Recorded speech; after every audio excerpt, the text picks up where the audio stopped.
Hello everyone, good morning. প্রতিদিনের মতো সকাল সকাল ঘুম থেকে উঠে পড়েছি, তবে আজকে রবিবার বলে আজকে একটু দেরিতেই উঠেছি, হচ্ছে সকাল 6টা।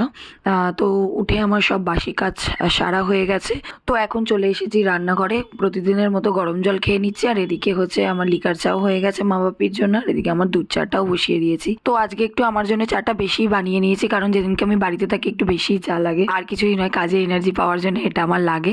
এখানে আমার চা একদম রেডি, চলো গরম গরম চাটা ঝটপট খেয়ে নিই। আর ওদিকে মা বাপিও উঠে পড়েছে, যেহেতু রবিবার বলে বড়মশাই আর ভাই একটু দেরিতেই ওঠে, তো আমার সকাল সকাল ওঠা অভ্যাস হয়ে গেছে। অ্যাকচুয়ালি আর কিছুই নয়, সকাল সকাল উঠলে না টাইম টু টাইম কাজগুলো সারা হয়ে যায়। আমার তো যতক্ষণ না কাজ কমপ্লিট হবে মনের মধ্যে কেমন একটা অস্বস্তি লাগে, মনে হয় কাজ কমপ্লিট করে বসে ধীরে সুস্থে ফোন দেখলাম কি একটু খেলাম। এদিকে বড়মশাই ঘুম থেকে উঠে পড়েছে, এবার বেডটা আমি ক্লিন করবো, দেখেই আবার ঘুম পেয়ে যাচ্ছে। তো যাই হোক, চলো কাজ তো করতেই হবে। এদিকে আমি চটপট বাসনগুলো মেজে নিচ্ছি, কারণ এদিকটা কমপ্লিট করে দেন আমি রুমের বাকি কাজ সারবো। বাসন মেজে আমি চলে এসেছি রুমে। তো সবার আগে বেডটা আমি ক্লিন করে নিই। বেডটা ক্লিন হয়ে গেলে না অনেকটা গোছানো লাগে ঘরটা। বাপের বাড়িতে যখন থাকতাম ঘর পরিষ্কারের কাজগুলো আমিই করতাম, আর মা শুধু রান্নাঘরের কাজ করতো।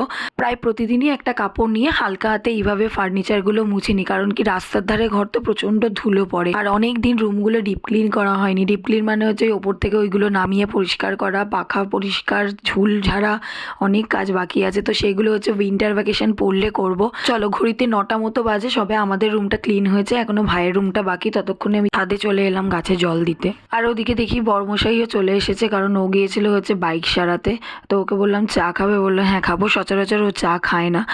তো যাই হোক, ওকে চা দিয়ে তো আমিও একটু ওর সাথে চা খেতে বসে পড়লাম। চা খেয়ে বড়মশাই গিয়েছিল হচ্ছে বাইক সারাতে, কারণ তখন ওর বাইকের কাজ কিছুটা ইনকমপ্লিট ছিল। আসতে লেট হচ্ছে দেখে আমি মাঝখানে কল করি, তো আমাকে বলে যে বাজার কলকাতাতে আছে। তো আমি ভেবেই নিয়েছি বাজার কলকাতাতে আছে মানে কিছু না কিছু একটা কিনে আনবেই। তো ফাইনালি এই জ্যাকেটটা কিনে এনেছে, আর আমার জন্য কি কিনে আনলো সেটা তোমরা নিজেরাই দেখো।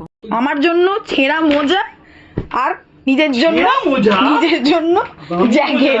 আমি বুঝতে পেরেছি তুমি আমার জন্য যখন কিনেছো নিজের জন্য কিনবে, জানে যে ওর জন্য না কিনে দিলে আমার রাস্তাটা ক্লিয়ার হবে না, তাই তো? খুব চালাক। আমার জন্য ছেঁড়া মোজা, নিজের জন্য জ্যাকেট। বাবা বাবা, তুমি করতে পারবে। দেখো ডিজাইনার মোজা, দেখি ছেঁড়া তো, হ্যাঁ সুতোটা না ভালো। তো স্নান টান করে একদম চলে এসেছি ছাদে। শীতকালের এই রোদটা কিন্তু দারুণ লাগে। স্নান টান হয়ে গেছে, 1:30 মতো বাজে, ছাদে এসে গেছে। মায়ের রান্না প্রায় শেষেরই দিকে। রবিবারের বাজার একটু লেটই হয়, কারণ অন্যান্য দিন আমাদের সকাল 9টার মধ্যে রান্না হয়ে যায়। তো রবিবার বলে একটু বেলা করে ওঠা, জলখাবার দেরিতে খাওয়া হয়, আর লাঞ্চও দেরিতেই হয়। কিন্তু আমার আবার যেহেতু ওইদিকে বেরোনোর তাড়া থাকে, তাই আমাকে তাড়াতাড়ি খেয়ে বেরিয়ে যেতে হয়। এদিকে নিচে এসে দেখি বর্মশাই আমার ফেস প্যাকটা লাগিয়ে ভূত সেজে বসে আছে। বিকাল 4টের মতো বাজে, আমি চলে এসেছি বাগসারাতে। এটা হলো 4টের ব্যাচ, আর এর পরেও 2টো ব্যাচ আছে। তো এখানে ক্লাস হয় হচ্ছে রবিবার আর সোমবার।